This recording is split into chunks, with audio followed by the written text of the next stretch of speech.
Yeah, I remember many years ago, there was a private bill proposed by Mr. Duncan when the conservatives were in opposition to have something called Taiwan Affairs Act or Taiwan Relations Act, similar to what they had in the States. But when they became power, sometime later, I think the whole thing just stopped. I had a chance to talk to some MPs asking whether they could do the same thing, and they just laughed and shrugged. And I don't know whether this trend is going to continue. When you're in opposition, it's always easy to criticize the party in power. And when you become party in power, then... Well, this is true of all democracies generally, isn't it? I mean, it happens everywhere. Quite honestly, I mean, the United States Taiwan Affairs Act is quite a peculiar piece of legislation. You know, it was pushed through by Congress, I guess, after Jimmy Carter ended formal diplomatic relationship with Taiwan in the late 1970s. And, I mean, at the very hub of it, of course, is US military power, is the thought that if the People's Republic of China attempts to invade Taiwan, that the United States may, I mean, the wording is very vague, may go to the defense of Taiwan.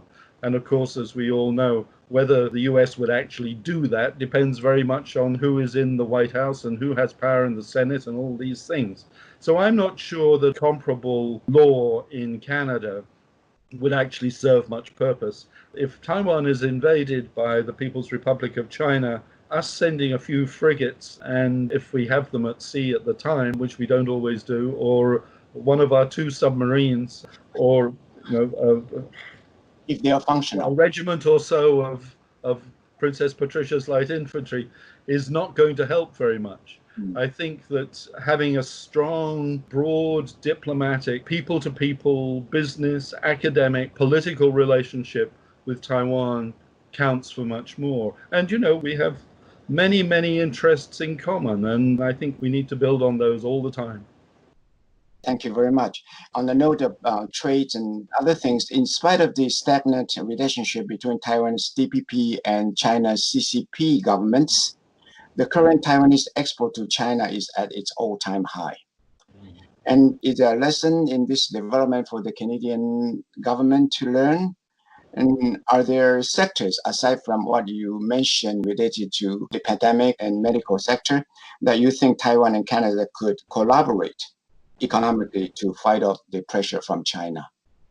That's an interesting question, isn't it? Because, you know, I've lost count of the Look South programs that there have been in Taiwan of attempting to diversify the Taiwanese economy away from its dependence on China. I think it's becoming more successful than it was, but as you say, the current Taiwan depends more on its exports to PRC than it ever has.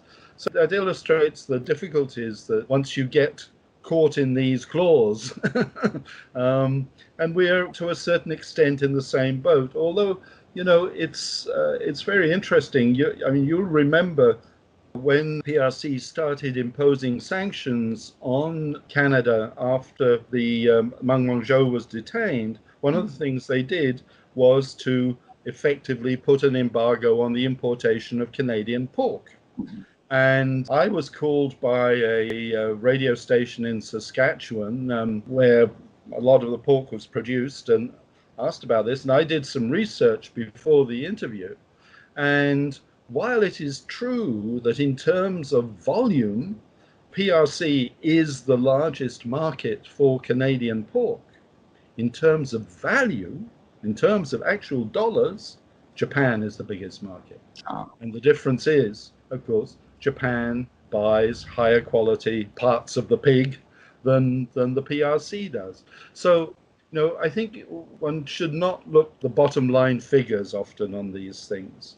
One needs to look a little more broadly at the nature of the relationship with the government. I mean, I mentioned Japan, and look, here's a very good illustration. Just imagine if the detention warrant from the United States had not been from the chief financial officer for Huawei, but say it had been from a senior officer of one of the famous Japanese companies, or indeed a South Korean company. You know, we wouldn't have had this problem.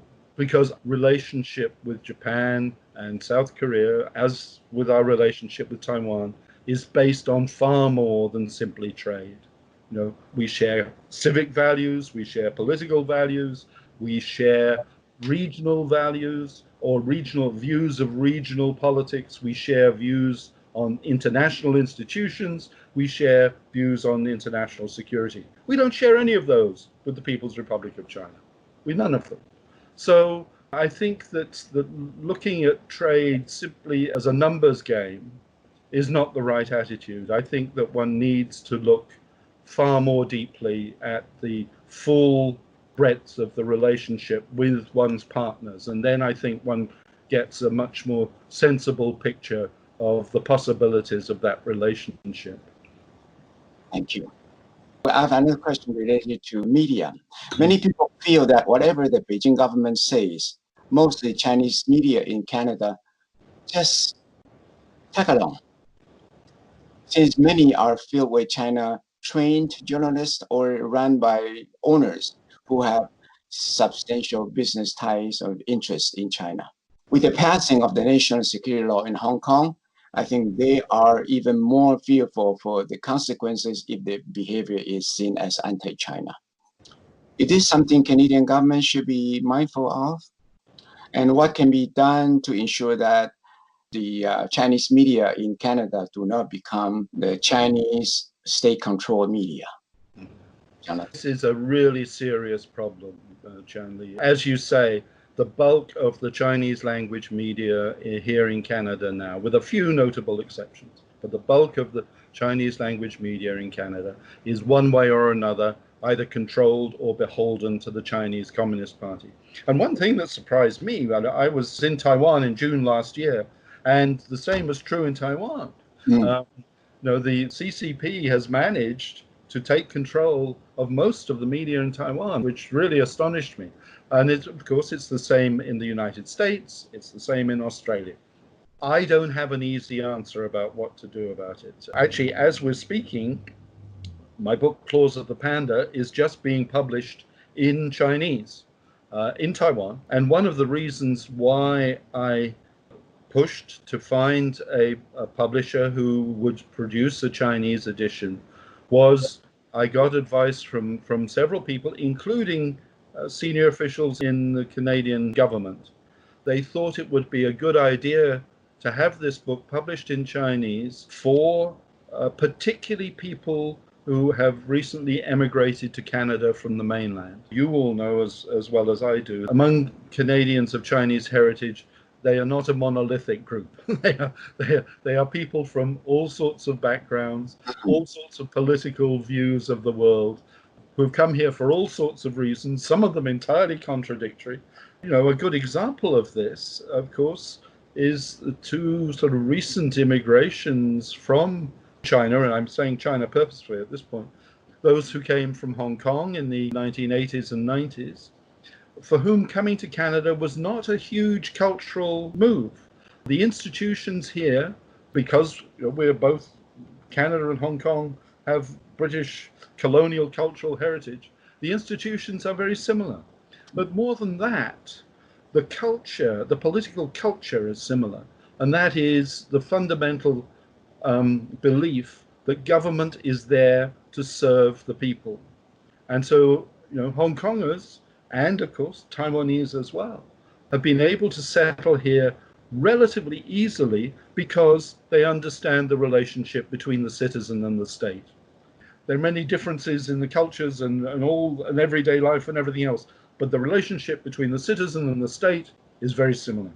That is not true of people who have come here from the mainland, from China, from the PRC, in the last 10, 20 years. And I mean, I'm sure that one of the reasons why the CCP wants to keep control and embed its control of Chinese language media here is to try and maintain some sort of hold over those people and to impress on them that message from the United Front Work Department that blood is thicker than water. And we have to resist it. But it's a difficult thing to resist because we are a free and open society. We believe in freedom of association and freedom of speech. And if we start sort of banning newspapers, then we are abandoning our principles.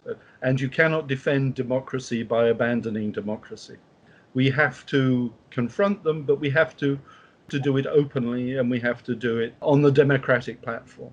That's not a very satisfactory answer. It requires a lot of work. I'll tell you one story about this, which is also a Canada-Taiwan story. When I was over in Taiwan in June last year to take part in a very small conference on regional security. And towards the end of the conference, we had a small private meeting with President Tsai.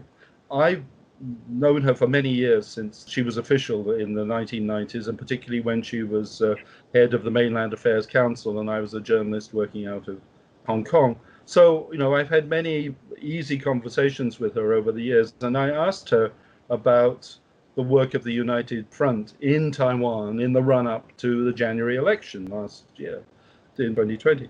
And she made just the point that I've made now, that it was very difficult to find ways of confronting people who try to use democracy's openness against it. And it was a very, very valid point. Now, as we know, Taiwan has introduced a bill like Australia, which attempts to regulate the political activities of foreign organizations and associations in Taiwan. I think that we in Canada should do the same sort of thing, because it's not only the CCP that tries to influence politics here. There are other governments that do as well, and other organizations from outside Canada. And I think we need to know what's going on. We need to be able to expose it publicly. And, a lot of these sort of clandestine activities, they do not survive in the light of day. I have a feeling that probably transparency and exposure is our best weapon in this sort of forum. Thank you very much. And Jonathan, you talk about what we can do from Canada. Can you talk about what Taiwanese government can do to improve and capitalize the situation to improve with Canada, and what Taiwanese Canadians can do to let other people in this country know that what Taiwan has accomplished, and let them know that Taiwan should be used as a reliable ally. Yeah, I mean, you're absolutely right. Let me say, I don't know one Canadian business person, official, journalist, politician with any experience of Taiwan who isn't a huge fan of Taiwan and who isn't a huge fan of the relationship between Canada and Taiwan. But, as you said, was the strain of your first question. We're in that difficult position that PRC, because of its size, looms large, and particularly business people, I think, who have great influence on our politics here, as they do in many democracies. They cannot get their minds away from that notion that if they can only break into the Chinese market, they will make multi-billions and millions of dollars. One of the reasons I wrote my book was to try to get through to some of them. That is not going to happen if the CCP doesn't want you there. And if you have any fallings out with the CCP, any contract disputes, you're going to have your officials kidnapped or whatever. Even so, the CCP has been very careful to make sure that some influential Canadian business people and others and academics and politicians have made a lot of money and gained a lot of apparent influence, out of their relationship with Beijing. So this is a very difficult road. But I think there is huge goodwill for Taiwan here in Canada at all levels, and particularly at official levels. There is this huge goodwill, and it needs to be cultivated. It needs to be worked on every day. And I know that all the Taiwanese diplomats who I know are very skilled and work very hard at building relationships with Canada, and they are very successful. But I think there are some areas that, if I look at the news at the moment, obviously we talked about the pandemic and our common interests on COVID-19. That's a clear area where Canada and Taiwan could cooperate more than they have. I think also on Hong Kong. Hong Kong is a Canadian city. There are more Canadian citizens living in Hong Kong than there are in London, Ontario. At any time, there are 300,000, 350,000 Canadian citizens living in Hong Kong. More than that, if all those people have to leave Hong Kong with their dependents, there are about 500,000 people in Hong Kong who have the right to live in Canada. So, what happens in Hong Kong is of direct influence, direct interest to Canada in just the same way as it is for Taiwan. Taiwan, from my reading of the news in the last few days, Taiwan has shown itself willing to accept people who want to flee Hong Kong. I think that's very generous. We know a lot of Hong Kong dissidents have already moved to Taiwan, just as though some of them have moved to Canada. I think there's a community of interest there about what happens to Hong Kong, what happens to the preservation of the values that Hong Kong at the moment represents, where Taiwan and Canada do have a common interest. If they can't work together in public, which they may not be able to do, or may not wish to do, at least there's an area for private cooperation and dialogue that I think would be very valuable in strengthening future relationships, and which could spawn relationships in other areas. I've thought for a long time that there is a need for some sort of formal Canada-Taiwan Track 2 group or Track 3 group, a forum of people from all walks of life in both Canada and Taiwan to meet on a regular basis and to discuss matters of common interest and to send reports to both governments on how the relationship can be enhanced and broadened and deepened. I think that would be a very valuable thing to do. I think if Taiwanese Canadians could work to help urge the establishment of some kind of ongoing Canada-Taiwan forum, I think that would be, in the long term, a very valuable thing to do. Thank you. Indeed, very good advice. Jonathan, finally, I'd like to ask you to tell us a bit about your new book, Restoring Democracy in the Age of Populace and Pestilence. Just from the topic of the book, you seem to indicate or imply that democracy has gone astray or has evolved in a different direction than from it was originally intended. Yeah, well, actually, you see, there is a Taiwan link in here.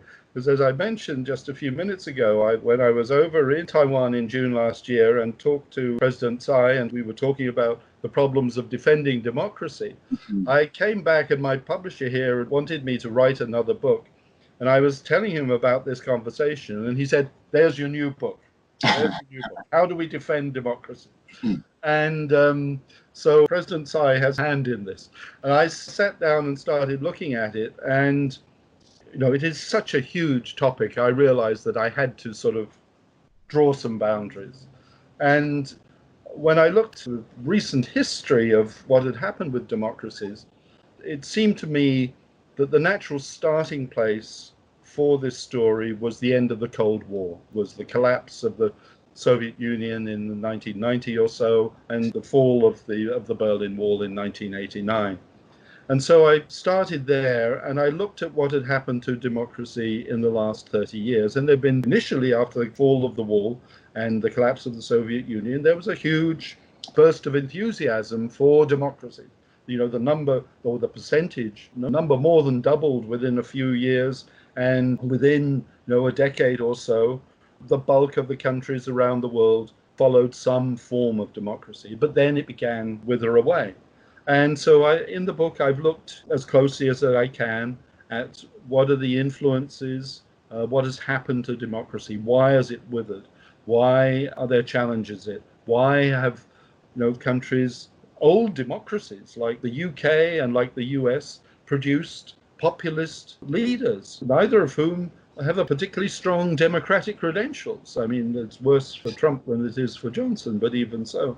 And so the book looks at what has happened to democracy the huge disparities in wealth these days, which is a major problem. I mean, we in Canada and Taiwan, we share a problem on this, and I mentioned it in the book. A few years ago, Taiwan and Canada were some of the most equitable countries in the world, with the least disparity between rich and poor. That's changed in both our countries. I think one can make the argument that one of the chief exports of the People's Republic of China is inequity, is disparity, is the creation of minute wealthy elites in the countries with which it does business. Now, it's not just the PRC that's where this happens. It's a feature of globalization as much as anything. But issues like that need to be dealt with, and I've suggested ways of dealing with them. And I've also looked at what has happened to how our parliaments function. And there's no doubt that there's a democratic deficit in very many of our parliaments. But it's a hopeful book in the end. And democracy is resilient. We know that. We know that in Taiwan as much as we know it here in Canada. Democracy is resilient. And so, unlike some of the flood of books that have come out recently predicting the end of democracy, I don't. I think that we will get through this. But I think that we have to be on our guard. We have to fight for our beliefs and for our values and for our institutions. But democracy is not dead. So that is basically the coverage of the book. Although I'm sure, given what you said to me, once you've read it, you will be able to sum it up in one sentence much better than I can. Okay, thank you very much, Jonathan, for such fascinating and insightful sharing today. After learning so much from our guest, I'm sure our audience, like me, know what kind of job we have to do for a brighter future for the country we now call home, and also for the country we came from, and most importantly, for the betterment of the whole world. Thank you very much, all the audience, every one of you, for participation in this special program. Thank you very much. Thank you very much, Shanley. It's been my pleasure to take part.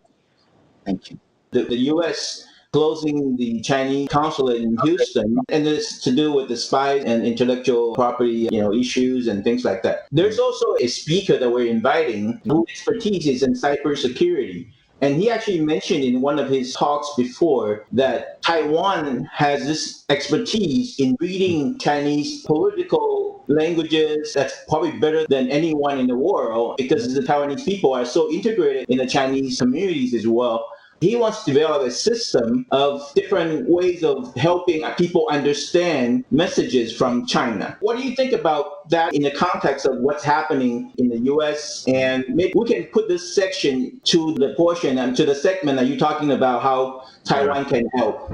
I think that to a significant degree that's already going on. In my 25 years of experience with Taiwan, I've seen diplomats from not only the United States, Canada, but also many European countries recognize that Taiwan is a huge intellectual resource for understanding what's going on in the PRC and the CCP. Taiwan very sensibly does not make much noise about this. But I've been to many, many conferences on a whole host of issues in Taiwan over the years, and it's always very evident that the foreign guests attending those conferences are as much there to listen to their Taiwanese counterparts as they are to pontificate with their own ideas. So I think Taiwan does that. Most Western countries recognize the value of Taiwan as an interpreter and are using it. Probably it is more valuable if it is done quietly, the way it is being done at the moment. And I'm not sure that for Taipei to sort of put out a shop sign saying, come here to understand what's happening in Beijing, I'm not sure that would actually do anyone any good. I think the way things are working at the moment are actually very fruitful and are probably the best way to allow Taiwan to use its expertise. There's no doubt in my mind, from what I've seen, it is very, very much appreciated, and it is part of the huge respect with which Taiwan is regarded amongst its allies and amongst fellow democracies. And another follow-up on the economic question, the trade between Taiwan and China, the bulk of it is actually high-tech products from places like the Taiwan Semiconductor Manufacturing Company. Is there anything that you think that this could be something that Canada can do in terms of aligning with Taiwan on these high-tech industries to be able to help, gaining some leverage trade talks with China? That's not really my area. I wouldn't pretend to be an expert on that. I mean, my understanding and everything that I've seen, Taiwan is a world leader in this area in a way that Canada is not anymore. Right? I mean, it has been. And if one believes a lot of the stories, Huawei was born out of Nortel. I think that there's no doubt that Huawei does indeed owe a lot of its growth and success to IP, intellectual property it acquired from Nortel. So, Canada has not nurtured those industries here as well as they should. And I think, one of the interesting things that's going to come out of the pandemic is a reassessment by not only Canada, but many countries about what constitute industries of essential national security. We in Canada have been very lackluster about our definition of what are essential national security industries here. And we're not the only ones. Many countries discovered, for example, that they didn't have enough personal protection equipment for their medical staff. They'd allowed that whole industry, or not all of it, but a significant proportion of it, to go to the PRC. But I think that this is causing governments and people in many countries now to look at what constitutes essential strategic industries and what needs to be protected. And it wouldn't surprise me at all if these kind of high technology industries in Canada, such as they are now, weren't looked at more closely, because we know that the PRC has been after many of them here in Canada, and particularly science labs in our universities and so forth, for many years. So, I'm hesitant to be too dogmatic, because it's not an area which I could claim to be an expert on. But I think that there has to be opportunities there as we come out of the pandemic and reassess what makes our countries function and what are our true skills and our true worth. Thank you so much. I think one of the ways that Taiwanese Canadians can do is getting your books to more Canadians so they read about and so they understand how PRC is working in Canada. Thank you so much for your time. Thank you very much, everyone.